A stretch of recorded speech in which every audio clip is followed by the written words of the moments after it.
Hello everyone, pronoun की series में ये पार्ट 2 है। इसमें हम और अभी हमारे केवल 2 या 3 रूल हुए थे। 3 रूल्स हमने कवर किए थे। अभी रूल 4 से हम स्टार्ट करेंगे। तो होता क्या है, देखिए हम 2 तरीके से बोलते हैं, it is me, it is I, ठीक है, it is we, it is us. तो 2 तरीके से हम बोलते हैं। तो क्या तरीका होता है बोलने का, कौन सा वाला सही है? रूल क्या होता है, to be pronoun, to be के बाद में अगर टू बी मतलब जो वर्ब टू बी है हमारी, उसके बाद में अगर हमारा प्रोनाउन आया हुआ है तो वो किस केस में आएगा? देखिए दोनों के बाद है to be plus pronoun, to be plus pronoun. तो अब इसमें कंडीशन क्या है, यहाँ पर लिखा हुआ है सब्जेक्टिव, यहाँ लिखा हुआ है ऑब्जेक्टिव फॉर्म, यानी प्रोनाउन जो इस टू बी के बाद जो प्रोनाउन आएगा वो सब्जेक्टिव फॉर्म में आएगा, इस टू बी के बाद जो प्रोनाउन आएगा वो ऑब्जेक्टिव फॉर्म में आएगा। तो अंतर क्या है? अंतर ये है, जब वर्ब टू बी दी गई है और उसके बाद कोई प्रोनाउन दिया गया है और उसके बाद कोई क्लॉज स्टार्ट हो रही है, जैसे यहाँ पर कोई क्लॉज है, कोई भी क्लॉज आगे कंटिन्यू कर दी गई है, तो हम क्या करेंगे, प्रोनाउन की सब्जेक्टिव फॉर्म को लेंगे। लेकिन अगर हमारे प्रोनाउन के बाद कोई भी क्लॉज नहीं दी गई है तब हम प्रोनाउन की ऑब्जेक्टिव फॉर्म को लेंगे। कैसे? जैसे यहाँ कुछ एग्जांपल्स हैं, it is me who have brought you home. तो यहाँ पर देखिए जो हमारी वर्ब है, वर्ब टू बी है यहाँ पर, और इसके बाद में हमारा प्रोनाउन आया है। तो अब ये सब्जेक्टिव केस में आएगा या ऑब्जेक्टिव केस में आएगा? हमने कहा था आगे अगर क्लोज है तो यहाँ पर ये क्लोज हमारी फॉलो हो रही है, ठीक है, इसके आगे क्लोज है।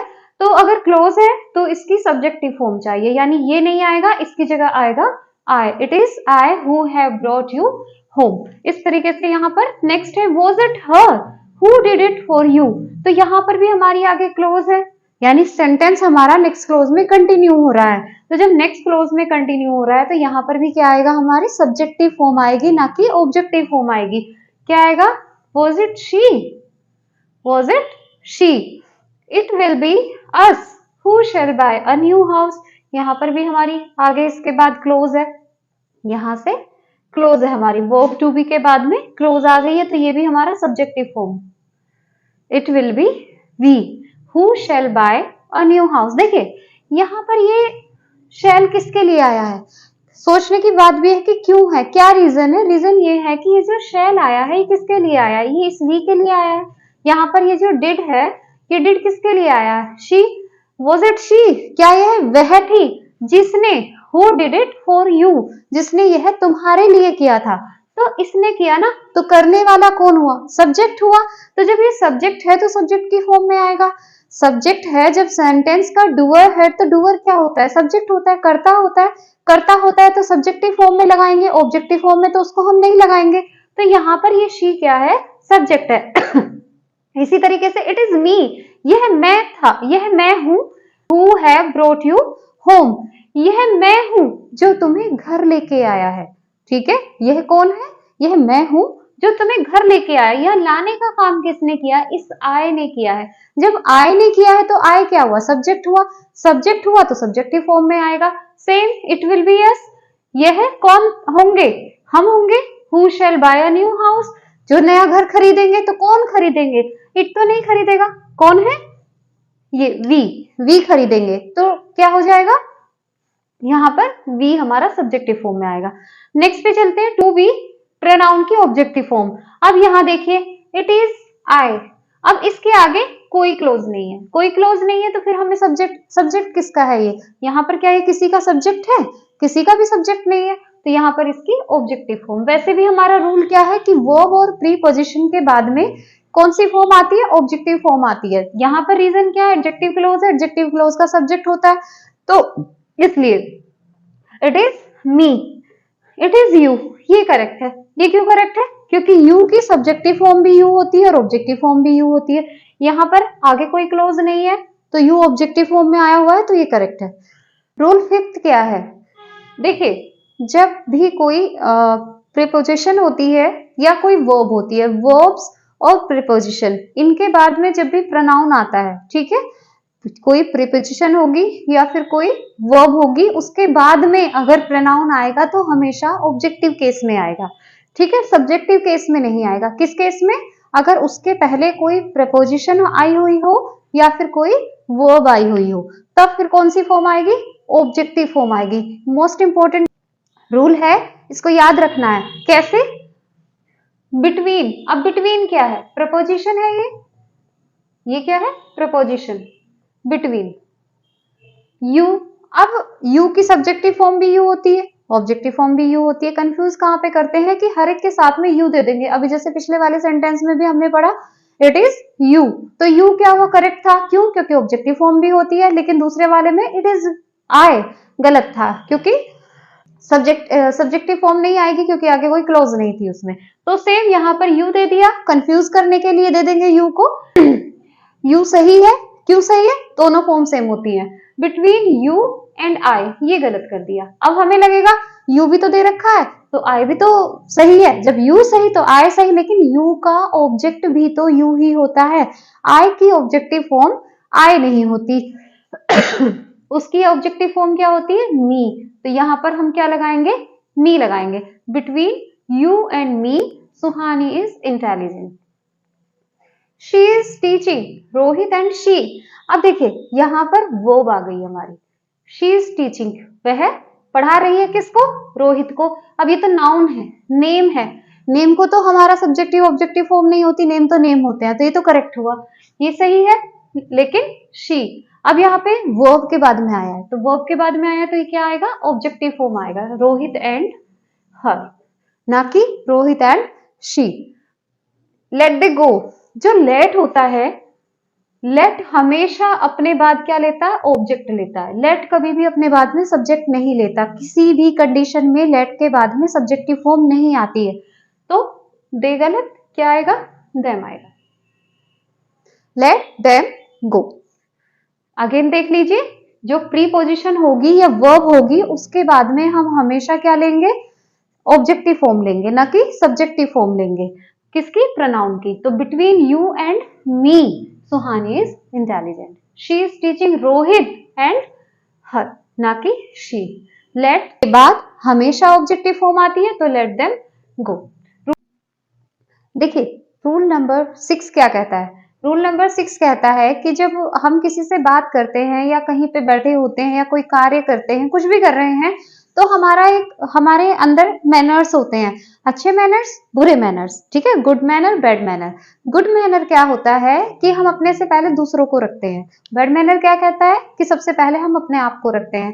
एज एग्जाम्पल, आपके घर कोई आ जाता है, आपको उसको रिफ्रेशमेंट देना पड़ता है, पानी पूछना होता है। अब पानी लेके आए, पहले खुद से उठा के पी लिया, ठीक है? खुद पी लिया, सामने वाला मुंह देख रहा है, ये मेरे लिए आया था या इसके लिए आया था, ठीक है? तो ये क्या हुआ? बैड मैनर हुआ। हुआ क्या? पानी आया, आपने कहा पानी लीजिए, ये गुड मैनर हुआ। उसने पिया, उसके बाद में आपने उठा के पिया, this is good manner. Same जब बात हम उसी की कर रहे हैं, किसकी कर रहे हैं? जो हमारे सामने पर्सन बैठा हुआ है, यानी कि सेकंड पर्सन की बात कर रहे हैं। और अपनी बात कर रहे हैं, अपनी यानी कि फर्स्ट पर्सन की बात कर रहे हैं। तो प्रोनाउन में हमारे 3 पर्सन्स होते हैं, first person, second person and third person, ठीक है? फर्स्ट पर्सन में क्या होता है? आई होता है और वी होता है। सेकंड पर्सन के अंदर यू होता है और थर्ड पर्सन के अंदर क्या होता है? ही, शी, इट, दे। ये थर्ड पर्सन कहलाते हैं, ठीक है? तो आपके घर पे 2 लोग आए, अब वो आके सामने बैठ जाते हैं। अब आपने कहा कि चाय पानी लेके आइए। अब उनमें से एक आदमी का कॉल आ गया, तो कॉल आ जाता है, वो उठ के चला जाता है, थोड़े से दूरी पे चला जाता है। अब आप दोनों बातें कर रहे हो, आप और जो आपके सामने जो गेस्ट बैठा हुआ है वो बात कर रहा है। पानी आता है तो आप क्या करोगे? उठा के पहले खुद पियोगे, उठा के पहले उसको लेके आओगे, या जो आपके सामने बैठा है उसको दोगे? क्या करेंगे हम? सबसे पहले हम करेंगे जो हमारे सामने बैठा है, यानी कि जिससे हम बात कर रहे हैं, यानी कि जो सेकंड पर्सन है। सेकंड पर्सन कौन होता है?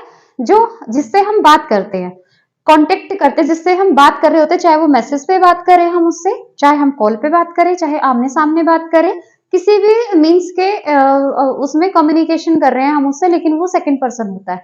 थर्ड पर्सन क्या होता है? जिसके बारे में बात करते हैं, ठीक है? यानी कि जो उठ के चला गया, वो थर्ड पर्सन हुआ। फर्स्ट पर्सन कौन है? हम है, हमारा घर है, हम फर्स्ट पर्सन है। तो हमने क्या किया? पानी आया, सामने वाले को दिया, फिर उनको कहा पानी ले लीजिए, उन्होंने लिया, उसके बाद से हम खुद पी गए, ठीक है? ये क्या हुआ? गुड मैनर हुआ। तो यही वाला सीक्वेंस होगा। जब बात करेंगे गुड मैनर की, अच्छे बिहेव की बात करेंगे, तो हम क्या करेंगे, गुड मैनर के अंदर सबसे पहले सेकंड पर्सन को यानी यू को लिखेंगे। उसके बाद में हम क्या करते हैं, थर्ड पर्सन को लिखते हैं यानी कि ही शी दे को लिखेंगे। उसके बाद में अपने आप को यानी कि फर्स्ट पर्सन आई और वी को रखेंगे। ये हमारा सीक्वेंस होता है। वहीं पे बैड मैनर होता है, पानी आया खुद से पी लिया, फिर लो आप भी ले लो, फिर उसको पी पाके बोल रहे हैं आ जाओ भाई पानी ले लो, बैड मैनर हुआ। यानी कि बैड मैनर के अंदर हम क्या करते हैं, पहले अपने आप को रखते हैं, फिर सामने वाले को रखते हैं और फिर थर्ड पर्सन को रखते हैं। ठीक है, इस तरीके से बैड मैनर में। अब इनको यूज कैसे करेंगे, ग्रामर में कैसे यूज करेंगे ये देखते हैं। देखिए, I and you will attend her wedding tomorrow. कोई गलत काम तो नहीं है, शादी में जाना है, अच्छी बात है। तो कौन जाएगा, मैं जाऊंगा और यू जाएगा। ठीक है, तो यहाँ तो पहले तो अपने आप को रख ले, मैं जरूर जाऊंगा, तुम जाओ या मत जाओ, मैं तो जाऊंगा। ठीक है, अगर मना किसी की होनी है, दोनों में से एक जाना, तो भैया तुम रुकोगे, मैं तो जरूर जाऊंगा। तो ये क्या हुआ, बैड मैनर हुआ, गलत है। क्या करेंगे हम, इसको इधर लेके आएंगे और इसको इधर लेके आएंगे। क्या बनेगा, यू एंड आई। अब ठीक है, you and I will attend her wedding tomorrow. Second person first person. Next है he and you will share the mangoes. अब यहां देखिए, वह मैंगो शेयर करेगा, ठीक है, वह और तुम, वो और तुम करोगे, गलत बात। सामने बैठा हुआ बंदा है तो सामने वाले से बात करिए, अरे उसकी इंसल्ट क्यों कर रहे हो, वो करेगा तुम नहीं करोगे। ठीक है, गलत तरीका हो गया। अगर आप और वह दोनों क्या करोगे, मैंगोज को शेयर करोगे, ये ठीक हुआ। यानी कि ये इधर आ जाएगा और ये इधर आ जाएगा। क्या बनेगा, यू एंड ही, ये बनेगा you and he will share the mangoes. You Mohan and I will watch the movie tonight. Second person, third person, first person, 2 3 1 correct है, यहां पर सही है सेंटेंस। तो सबसे पहले जो सामने वाला है, आप जाओगे, मोहन जाएगा और मैं। ठीक है, 2 3 1 का सीक्वेंस हो गया। नेक्स्ट सेंटेंस देखिए, हमने कहा बैड मैनर। बैड मैनर गलत काम हो रहा है, कुछ भी गलत काम हो रहा है उसमें बैड मैनर। जैसे you and I will be punished, तुमको और मुझको पनिश किया जाएगा। ठीक है, गलत हो गया, पनिश करना अच्छा नहीं है, गुड मैनर नहीं है, बैड मैनर है। तो क्या करेंगे, I and you will be punished, ये सीक्वेंस बनेगा। यानी कि 1 और 2 और 3, ये वाला सीक्वेंस आएगा। अब इस सेंटेंस में देखिए, इसमें रूल थोड़ा चेंज हो जाता है। We you and they are leaving for Mumbai tonight. अब ये सेंटेंस क्या कह रहा है, यहाँ पे फर्स्ट पर्सन, यहाँ सेकंड पर्सन, यहाँ थर्ड पर्सन। ठीक, 3 पर्सन है। अब होना क्या चाहिए, भाई मुंबई के लिए जा रहे हैं, आज रात कहाँ जा रहे हैं, मुंबई के लिए जा रहे हैं। तो बात तो सही है, यू आना चाहिए, उसके बाद में दे आना चाहिए, उसके बाद में वी आना चाहिए। यही तो कहता है गुड मैनर। भाई 1 2 3 तो गलत है, यहाँ तो 1 2 3 का सीक्वेंस है, हमारा तो 2 3 1 का सीक्वेंस होना चाहिए। बट अगर मैं बोलूं ये सेंटेंस करेक्ट है, ये सेंटेंस करेक्ट है, तो रीजन क्या है, भाई ऊपर वाले में तो हमने गुड मैनर बैड मैनर की बात कर दी कि गुड मैनर है, अपने आप को पहले नहीं रखते हैं। लेकिन हम यहाँ पे कह रहे हैं सेंटेंस में भी सेंस भी गुड की है, अच्छी सेंस है, लेकिन हम कह रहे हैं सही है। क्या है फिर इसमें प्रॉब्लम ये है कि तीनों के तीनों प्लूरल हैं। रूल हमारा क्या बनता है, जब तीनों पर्सन प्लूरल हो, यानी कि वी एक से ज्यादा, यू हमारे एक भी होता है, एक से ज्यादा भी होता है, दे एक से ज्यादा, जब तीनों प्लूरल होंगे तब हम 1 2 3 में रखेंगे, तब गुड मैनर को भी हम 1 2 3 में रखेंगे। यानी कि we you and they are leaving for Mumbai tonight. Correct, बिल्कुल सही सेंटेंस है, बिल्कुल ये, इसमें कोई मिस्टेक नहीं है। तो एक बार फिर से देख लेते हैं इसको। अगर गुड मैनर होगा तो सबसे पहले हम यू को रखते हैं, फिर हम किसको रखते हैं, third person he she they को रखते हैं, उसके बाद हम फर्स्ट पर्सन को रखते हैं। बैड मैनर में पहले आई और वी को रखेंगे, यू को रखेंगे और देन ही शी दे को रखेंगे। अब जो अगर हमारा गुड मैनर में प्लूरल होगा तब हम क्या करेंगे, बैड मैनर वाला ही रिपीट करेंगे, 1 2 3 यही सीक्वेंस रिपीट करेंगे। ठीक है, बहुत इंपॉर्टेंट है, बहुत एरर्स आते हैं इसमें, इसको थोड़ा ध्यान से करना है। रूल 7 क्या कहता है, कुछ वर्ड्स होते हैं वो कभी भी पजेसिव नहीं लेते अपने साथ में, यानी कि कुछ नाउन फॉर्म्स होती हैं जो नाउन अपने साथ कभी भी पजेसिव एडजेक्टिव नहीं लेते हैं, पजेसिव केस नहीं लेते हैं प्रोनाउन का। तो उनके एग्जाम्पल देखिए, जैसे कौन कौन से वर्ड्स हैं वो, जैसे सेपरेशन है, leave, excuse, mention, report, pardon, site, favour, इनके साथ कभी भी पजेसिव एडजेक्टिव नहीं लगाया जाता। जो पजेसिव केस है, my, your, his, her, their, ये नहीं लगाया जाता। कैसे, your separation is very painful to me. अब सेपरेशन अभी बोला, पजेसिव नहीं लगाया जाता। योर सेपरेशन, तुम्हारा सेपरेशन, अलग होना, ठीक है, सेपरेशन, लेकिन ये तो नहीं लेगा, पजेसिव नहीं लेगा, तो क्या करेंगे इसके लिए, तब हम करेंगे separation from you. Separation from you is very painful to me. Separation from you, not your separation. Your separation is a wrong expression. At his side, the robbers fled. At his side, ठीक है, side, side अपने साथ में positive नहीं लेगा, क्या बनाएंगे, at the site. ये वर्ड आपको याद करने हैं, इनकी कोई ट्रिक तो है नहीं, याद करना है। क्या याद करना है कि इनके साथ में पॉजिटिव एडजेक्टिव नहीं लगता है। At the site of him, at the site of him the robbers fled. देखिए, साइट के साथ में भी हमने ऑफ हिम ये लगाया है। सेपरेशन फ्रॉम, अलग होना, अलग होने की सेंस में हम कौन सी प्रीपोजिशन लेती है, फ्रॉम लेते हैं। I beg your favor, your favor, favour के साथ भी पॉजिटिव नहीं आएगा, फेवर के साथ भी हम पॉजिटिव केस नहीं लगाएंगे। क्या लगाएंगे, देखिए, फेवर के साथ या तो ऑफ लगाओ या तो फ्रॉम लगाओ, या तो ऑफ लगाओ या तो फ्रॉम लगाओ। ठीक, आई बेग योर फेवर नहीं, क्या करेंगे, आई बेग द फेवर ऑफ या फ्रॉम यू। ठीक है, यहां पर ये योर जो है इसको हम प्रोनाउन में चेंज करेंगे। जो पॉजिटिव केस है, पॉजिटिव केस नहीं लगाएंगे, प्रोनाउन को लगा सकते हैं, प्रोनाउन में कोई दिक्कत नहीं है। ठीक, तो क्या बन जाएगा, I beg the favour of या from you. She did make your mansion, mansion के साथ भी हम पॉजिटिव नहीं लगाते हैं, वर्ड लिखा हुआ है यहाँ पर, ये रहा मेंशन, तो क्या लगाएंगे, शी डिड मेक मेंशन और यू, ये बनेगा। ये थोड़े से अजीब रूल है, अटपटे लगते हैं देखने में, क्योंकि बार बार ये रिपीट नहीं होते हैं तो हमारी मेमोरी में बैठते नहीं है। जबकि रूल क्या होता है कि बिल्कुल स्टिक टू होना चाहिए, चिपक जाना चाहिए, दिमाग में सेट हो जाना चाहिए, बस जाना चाहिए। लेकिन होता क्या है, कुछ रूल ऐसे होते हैं जो बहुत कम हमारे सामने आते हैं बहुत कम जो एक्सरसाइज वगैरह होती है उनमें हम करते हैं, तो वो रूल हमें क्या लगते हैं, थोड़े अटपटे लगते हैं, अजीब लगते हैं। लेकिन रूल तो रूल है ना, एग्जाम में तो कहीं पे भी कोई भी आ सकता है, कोई जरूरी थोड़ी ना जो रूल हम रोज रोज रिपीट कर रहे हैं वही आएंगे। वो तो ज्यादा चांसेस आने के जिन रूल्स को हम रिपीट नहीं कर रहे हैं। तो यहाँ पर ये वर्ड है separation, leave, excuse, mention, report, pardon, site, favour, ये कभी भी अपने साथ में पॉजिटिव एडजेक्टिव नहीं लेते हैं।